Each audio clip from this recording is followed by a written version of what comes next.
इस वीडियो में हम लोग सीखेंगे कि गुणनखंड कैसे बनाया जाता है। तो इससे पहले हम यह जान लेते हैं कि आखिर गुणनखंड कहते किसे हैं। तो देखिए, किसी भी संख्या को उसके गुणनफल के रूप में तोड़ देना ही गुणनखंड कहलाता है। जैसे कि मान लीजिए कि संख्या 20 है और हमें इसका गुणनखंड निकालना है, तो हम क्या करेंगे। देखिए, गुणनखंड का परिभाषा ही यह कहता है कि किसी भी संख्या को उसके गुणनफल के रूप में तोड़ देना ही गुणनखंड कहलाता है। तो हम 20 का गुणनखंड निकालेंगे तो इसके 2 भाग ऐसे करेंगे या 3 भाग ऐसे करेंगे कि जिसको गुणा करने पर वापस 20 आ जाए। तो देखिए, 20 को हम किस तरह से छोटे छोटे भागों में तोड़ सकते हैं। तो हम 20 को लिख सकते हैं, जानते हैं क्या। देखिए, 20 किस किस संख्या से कटेगा आप यह बताइए। तो 20 जो है यह 2 से कटेगा, फिर यह 10 से कटेगा। तो हम एक लिख सकते हैं 20 का गुणनखंड 2 गुणे 10, यानी कि इसको जब हम वापस गुणा कराएंगे तो 20 आ जाएगा। या फिर हम लिख सकते हैं 20 के बदले में 5 गुणे 4, यह भी लिख सकते हैं। इसको भी हम आपस गुणा कराएंगे तो यह 20 आ जाएगा। तो गुणनखंड का मतलब यही होता है कि किसी भी संख्या को उसके छोटे छोटे टुकड़ों में तोड़ देना। तो यहाँ पर देखिए, 2 गो गुणनखंड हमने लिया है और दोनों को एक एक करके सॉल्व करेंगे और सीखेंगे कि किस तरह से गुणनखंड बनाया जाता है। तो सबसे हम पहला गुणनखंड को लेते हैं। तो देखिए, गुणनखंड में ज़्यादा कुछ नहीं किया जाता है, इसमें मात्र 2-3 ऐसा काम है जो किया जाता है और वह हर एक गुणनखंड में किया जाता है। जानते हैं पहला काम क्या किया जाता है। पहला काम यह किया जाता है कि गुणनखंड के जो शुरू वाला अंक होता है, देखिए इसमें देखिए यहाँ पर है 4x² प्लस 11x माइनस 20। देखिए, अधिकांश गुणनखंड इसी रूप में दिया रहता है और यदि इस रूप में नहीं दिया रहेगा तो उसको आप सरियाकर इस रूप में कर लीजिएगा। सबसे पहले आप x² वाले को रखिएगा, उसके बाद जिसमें छोटा x रहेगा उसको रखिएगा और अंत में x को रखिएगा जब इस प्रकार का गुणनखंड रहेगा। तो इस तरह से अधिकांश गुणनखंड जब भी पूछेगा तो आपको इसी रूप में दिया रहेगा, आपको ज़्यादा कुछ करने की दिक्कत नहीं होगी। तो अब इसके बाद डायरेक्ट क्या कीजिएगा। देखिए, यह जो शुरू वाला जो अंक है ना, देखिए यहाँ पर मैं x² का बात नहीं कर रहा हूँ। शुरू वाला अंक क्या है, 4 है और लास्ट वाला अंक क्या है, 20 है। तो हमें सबसे पहले गुणनखंड बनाते समय क्या करना होता है, जो शुरू वाला अंक होता है उसमें और जो लास्ट वाला अंक होता है उसमें गुणा कराना होता है। तो हम इसमें 4 में और 20 में गुणा कराएंगे। तो देखिए, 4 गुणे 20 जब हम कराएंगे तो क्या आएगा, 4 दूनी का 8, यानी कि यह 80 आएगा। क्या आएगा, 80 आएगा। तो गुणनखंड बनाने में जो सबसे पहला काम क्या करना है वह यह करना है कि शुरू वाला अंक में और लास्ट वाला अंक में गुणा कराना है। अब जो 80 आया है ना, इसका आप एलसीएम निकालिए, लघुत्तम निकालिए। तो 80 का हम लघुत्तम निकाल लेते हैं यहाँ पर। तो देखिए, तो यह जाएगा 2 से 40 बार में, फिर यह जाएगा 2 से 20 बार में, और फिर यह जाएगा 2 से 10 बार में, और यह जाएगा फिर 2 से 5 बार में। अब तो नहीं जाएगा ना। अब देखिए क्या करना है, हमें इस 80 को ऐसे 2 भाग में तोड़ना है। क्या करना है कि ऐसे 2 भाग में तोड़ना है कि गुणा करने पर 80 आ जाए और जोड़ने या घटाने पर 11 आ जाए। क्या आ जाए, 11 आ जाए। तो 80 को हमें कैसे तोड़ना है, तो 80 को हमें ऐसे 2 भाग में तोड़ना है कि गुणा करने पर 80 आ जाए और जोड़ने या घटाने पर कोई भी एक काम करने पर हमारा यह बीच वाला आ जाना चाहिए, 11 आ जाना चाहिए। तो हम क्या करेंगे, देखिए इसको ऐसे 2 भाग में लाने के लिए हम क्या करेंगे, पहले इसका लघुत्तम निकाल देंगे। अब हमने लघुत्तम निकाल दिया है ना, अब इस संख्या में बारी बारी से गुणा करा कर देखिए कि किस तरह से हम सेट करेंगे तो गुणा करने पर 80 आएगा या जोड़ने या घटाने पर 11 आ जाएगा। तो देखिए यहाँ पर हम गुणा करा कर देखते हैं। तो देखिए, 2 दूनी का 4, 4 दूनी 8, 8 दूनी 16। तो एक संख्या मान लेते हैं हम कि 16 लेते हैं और एक संख्या 5 लेते हैं। तो देखिए, जब हम 16 में और 5 में गुणा कराएंगे तो आ जाता है 16 5 80। गुणा करने पर तो आ जा रहा है हमारा 80 और 80 का काम ही है। और हम देख लेते हैं जोड़ या घटा करके क्या इनमें से कोई भी काम करने पर हमारा यह 11 आ रहा है कि नहीं। तो देखिए, आप 16 मले 5 को घटाइए तो यह 11 आ जा रहा है। इसका मतलब कि यही वो 2 अंक हैं जिससे हमारा गुणनखंड आगे बनेगा। तो हम कौन सा 2 अंक लेंगे, एक अंक लेंगे 16 और एक अंक लेंगे 5। अब देखिए क्या करना है, यहाँ पर बराबर का चिन्ह देंगे और जो पहला अंक है ना उसको सेम टू सेम लिख देंगे। तो हम लिखेंगे यहाँ पर 4x²। उसके बाद देखिए यह 16 है ना, तो हम अब 11 नहीं लिखेंगे, हम लिखेंगे +16x और एगो को हम माइनस में कर देंगे। देखिए यहाँ पर 5 को माइनस में किए हैं तभी ना हमारा 11 आया है, तो हम 5 को माइनस में करेंगे और 16 को प्लस में। तो 16 को हमने प्लस में किया है और 5 को हम करेंगे माइनस में, -5x। और देखिए मैं x क्यों लगा रहा हूँ इसके साथ, क्योंकि यहाँ पर x भी तो लाना है ना, छुट्टा 11 ही तो नहीं लाना है ना, x इसके साथ है तो इसको भी तो लाना है ना। तो अब देखिए और जो लास्ट वाला अंक है ना उसको फिर ज्यों कहते हैं हम लिख देते हैं 20। अब इसको सॉल्व कीजिए। देखिए मेन जो काम करना होता है ना गुणनखंड में, यही वाला लाइन में करना होता है। अब आसान है गुणनखंड बनाना। अब जानते हैं क्या करना है, दो गो का जोड़ा लगा देना है। क्या करना है, दो गो का जोड़ा लगा देना है और कॉमन निकाल लेना है, हमारा गुणनखंड बन के तैयार हो जाएगा। तो हम दो गो का जोड़ा लगाते हैं, तो एक जोड़ा इसके साथ और एक जोड़ा इसके साथ। अब इन दोनों के बीच में देखिए क्या कॉमन दिखाई दे रहा है। यदि आपको कॉमन निकालना नहीं आता होगा तो इस पर मैं पहले ही वीडियो बना दिया हूँ, जिसका लिंक इस वीडियो के डिस्क्रिप्शन में दे दूंगा। तो आप इस वीडियो को देखने के बाद उस वीडियो को चाहें तो देख सकते हैं। तो फिलहाल इसको समझिए। तो देखिए इन दोनों में क्या कॉमन दिखाई दे रहा है। देखिए यहाँ पर भी x है और यहाँ पर भी x है, इसका मतलब है कि इन दोनों में x कॉमन है। कॉमन से कहने का मतलब जानते हैं क्या होता है, वैसा अंक होता है जो दोनों में हो। तो जैसे कि मान लीजिए कि दो लड़कों में तुलना करना होगा या दो लड़कियों में तुलना करना होगा, तो हम कॉमन निकालेंगे तो क्या करेंगे, तो पहला कॉमन तो यह निकलेगा कि दोनों लड़का हैं। उसके बाद हम उसके गोराई को देख लेंगे कि दोनों गोरा है या काला है, तो फिर कॉमन नहीं निकलेगा। यदि मान लीजिए दोनों का हाइट एक ही है तो हम कह देंगे कि दोनों में कॉमन हाइट भी है, क्योंकि दोनों का एक ही हाइट है। तो उसी तरह से यहाँ पर देखिए एगो एक्स कॉमन दिखाई दे रहा है क्योंकि दोनों में है। और उसके बाद जानते हैं क्या कॉमन है, इसमें देखिए 4 में और 16 में क्या कॉमन है, तो जानते हैं इसमें 4 कॉमन है, क्योंकि देखिए 16 में भी 4 हैं। जानते हैं कैसे 16 में 4 हैं, देखिए 16 को क्या हम इस तरह से नहीं लिख सकते हैं, 4 गुणे 4 फिर गुणा करेंगे तो 16 ही ना आएगा। इसका मतलब क्या है कि 16 में 2 को 4 छुपा हुआ है, तो यहाँ पर एगो 4 है, 16 में 2 को 4 है, तो हम क्या करेंगे कॉमन लेंगे ना। तो कॉमन जो लिया जाता है ना यह सबसे कम वाला लिया जाता है। तो जैसे में देखिए कि यहाँ पर 2 गो एक्स हैं और यहाँ पर एगो एक्स है, तो हम एगो एक्स कॉमन लेंगे। यहाँ पर देखिए एगो 4 है, यहाँ पर 2 गो 4 हैं, तो हम एक ही 4 कॉमन लेंगे। तो हम यहाँ पर कॉमन लेंगे, क्या जानते हैं कॉमन लेंगे, हम 4 कॉमन लेंगे और एक्स कॉमन लेंगे और इस तरह से कोष्ट कर देंगे। अब देखिए हमने यहाँ पर 4x निकाल लिया है, तो अब यहाँ पर क्या बचा है, देखिए 4 तो हमने साफा निकाल लिया है और इस यह x जो है 2 गो है, तो इसमें से हमने एगो x निकाला है, तो अभी यहाँ पर एगो x बचा है, तो यहाँ पर होगा x, फिर यह प्लस, फिर यहाँ पर देखिए 4 के पहाड़ा में कई बार में 16 है, तो 4 बार में, तो यहाँ पर होगा 4 और x हमने निकाल लिया है तो x नहीं होगा।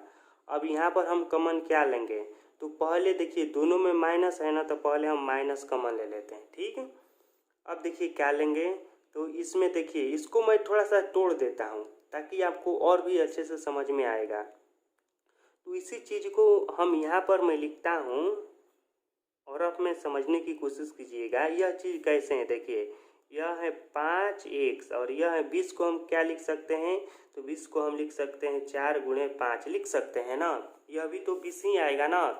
तो देखिए इसमें कॉमन क्या आपको दिखाई दे रहा है दोनों में, तो दोनों में आपको 5 कॉमन दिखाई दे रहा है, यहाँ पर भी 5 है और यहाँ पर भी 5 हैं, तो हम इसमें 5 कॉमन लेंगे, तो बचेगा यहाँ पर x। और देखिए हमने यहाँ पर माइनस कॉमन लिया है ना, तो अंदर का चिन्ह बदल जाएगा, यह हो जाएगा प्लस। यह कोष्ठक का नियम है कि जब कोष्ठ के पहले माइनस का चिन्ह रहता है तो अंदर का चिन्ह बदल जाता है। अब यहाँ पर देखिए क्या हो जाएगा, यहाँ से तो हमने 5 को ले लिया है, अब बचा है केवल 4, तो यहाँ पर होगा 4, अब कोष्ठ बंद। और देखिए गुणनखंड बनाते समय देखिए पहला लाइन में हमने इसको सॉल्व किया है और दूसरा लाइन में ही मालूम चल जाता है कि हमारा जो गुणनखंड है यह सही बन रहा है या गलत बन रहा है। जानते हैं कैसे, देखिए यहाँ वाला और यहाँ वाला दोनों एक ही अंक आना चाहिए। यदि यह वाला कोष्ठ के अंदर वाला और यह कोष्ठ के अंदर वाला दोनों मिल रहा है तो समझिए कि आपका गुणनखंड सही है। और नहीं मिल रहा है तो यहीं पर जान जाइए कि आपका गुणनखंड गलत है। तो हमारा देखिए मिल रहा है, यहाँ पर भी है x+4 और यहाँ पर भी है x+4। इसका मतलब कि हमारा गुणनखंड सही है। अब जानते हैं क्या करना है। देखिए यह तो जो है घर के अंदर है, लेकिन घर के बाहर कौन है, 4x है और एक -5 है, तो इसको भी घर के अंदर ला दीजिए। तो हम लिखेंगे 4x - 5, इसको एक साथ कर देते हैं और इन दोनों के बदले में हम कोनो एगो को लिखेंगे। तो हम एक लिख देते हैं x+4 और यही हो गया हमारा गुणनखंड बनकर तैयार और यही हो गया हमारा राइट आंसर। तो इस तरह से गुणनखंड बनाया जाता है। देखिए मेरा इतना टाइम क्यों लगा, क्योंकि मैं आपको अच्छे से समझा रहा था। अब देखिए यह जो गुणनखंड बनाऊंगा ना, इसमें ज़्यादा टाइम नहीं लगेगा, क्योंकि मैं इसमें आपको समझा दिया हूँ, तो यह जल्दी बनेगा। देखिए यह कैसे बनेगा। सबसे और एक बात देखिए, यहाँ पर मैं गलती से इस गुणनखंड को लिख दिया हूँ, इस पर मैंने ध्यान नहीं दिया उस समय, क्योंकि जानते हैं यह जो गुणनखंड है ना, इस टाइप पर नहीं बनेगा, यह अलग प्रकार का गुणनखंड है। तो इसको मैं अगले वीडियो में आपको बताऊंगा बनाकर कि किस तरह से इस प्रकार का गुणनखंड बनेगा। जानते हैं यह क्यों अलग है। देखिए यहाँ पर भी इसमें 1 का पावर 2 है और अंत में भी b का पावर 2 है, यानी कि दोनों ओर स्क्वायर हैं और इसमें a b है, तो यह अलग टाइप का है। तो इस टाइप का गुणनखंड मैं आपको समझा दे रहा हूँ एक, तो इसी को मैं बना दूंगा इस टाइप का। देखिए यह बन जाएगा इस टाइप का। कब बनेगा, तो जब हम इसमें लिखेंगे, यहाँ पर छूटा इस तरह से लिख देंगे 2a² प्लस 5a और -12। अब यह जो गुणनखंड है ना, यह इस टाइप का बन गया है। इसको मैं आधा बना देता हूँ और आधा आप लोग बनाएंगे। और यह मत समझिएगा कि मैं इसको नहीं बनाऊंगा, इसको मैं ज़रूर बनाऊंगा और आपको बताऊंगा कि इस प्रकार का गुणनखंड कैसे बनेगा, लेकिन इसको मैं अगले वीडियो में बताऊंगा, क्योंकि यह बिल्कुल अलग टाइप का है। इस टाइप का होता तो मैं इसको अभी बना देता, लेकिन यह इस टाइप का नहीं है, तो इसीलिए मैं इसको इस वीडियो में नहीं बनाऊंगा। इसको मैं बना रहा हूँ क्योंकि यह जो है इस टाइप का है, और एक मैं आप लोगों को होमवर्क के लिए दूंगा, ताकि आप लोग सीख पाए कि नहीं सीख पाए, आप हमें कमेंट करके बताइएगा।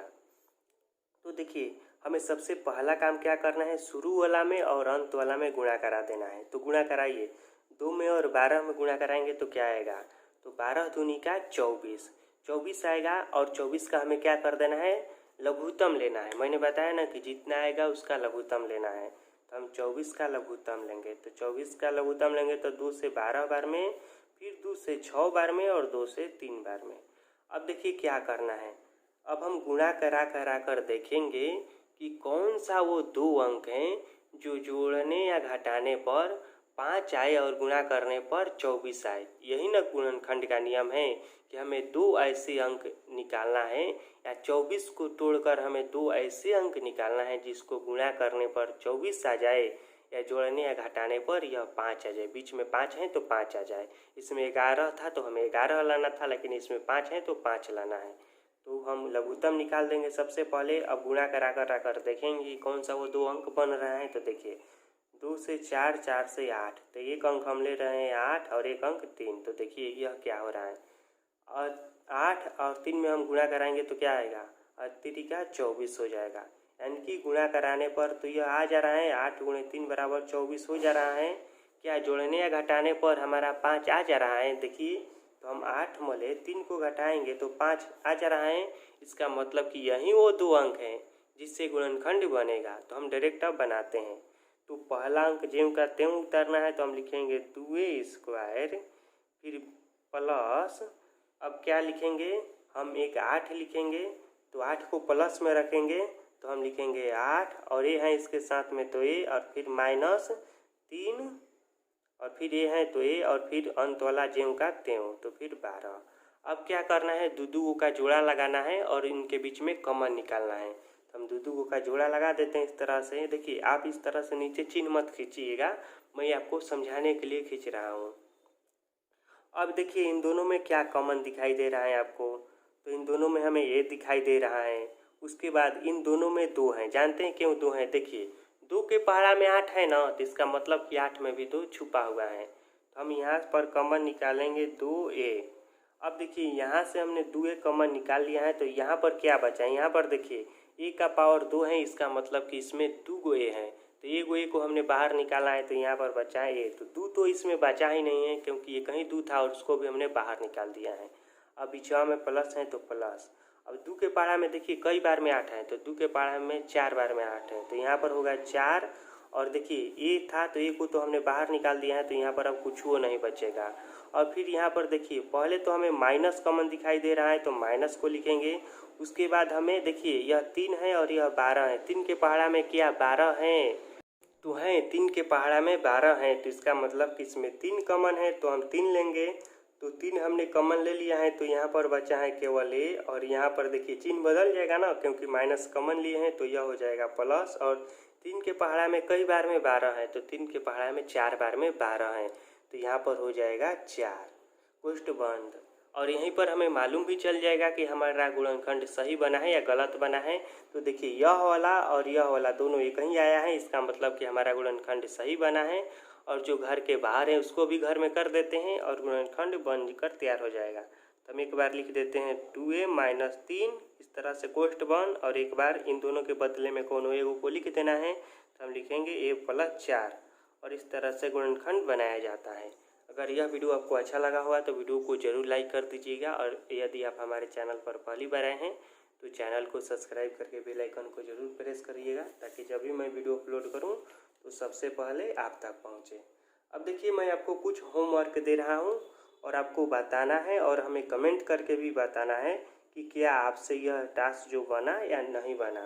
तो तीसरा मैं सवाल यहाँ पर लिख रहा हूँ, जानते हैं वो क्या है, छोटा सा ही दे रहा हूँ ताकि आपका जाँच हो जाए। तो x square plus 3x minus 40, इसमें जानते हैं शुरू में क्या अंक हैं, क्योंकि आपको गुणा कराना है ना इसके पहला अंक से और इसके मैंने अंतिम अंक से। तो इसमें देखिए x के साथ 1 छुपा हुआ है, तो यहाँ पर 1 समझकर गुणा कराइएगा, तब बनेगा आपका, ठीक है। और आपके लिए चौथा प्रश्न यह है 2x square plus 3x plus 1।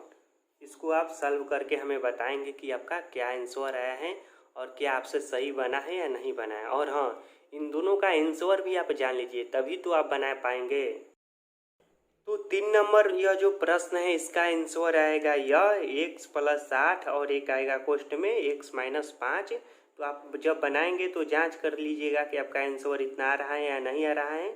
और 4 नंबर जो प्रश्न है इसका आंसर आएगा x प्लस 1 और 2x प्लस 1। तो यह भी आप जांच कर लीजिएगा और आप हमें कमेंट करके ज़रूर बताइएगा, तभी तो हमें मालूम चलेगा कि मैं आपको समझा पा रहा हूँ या नहीं।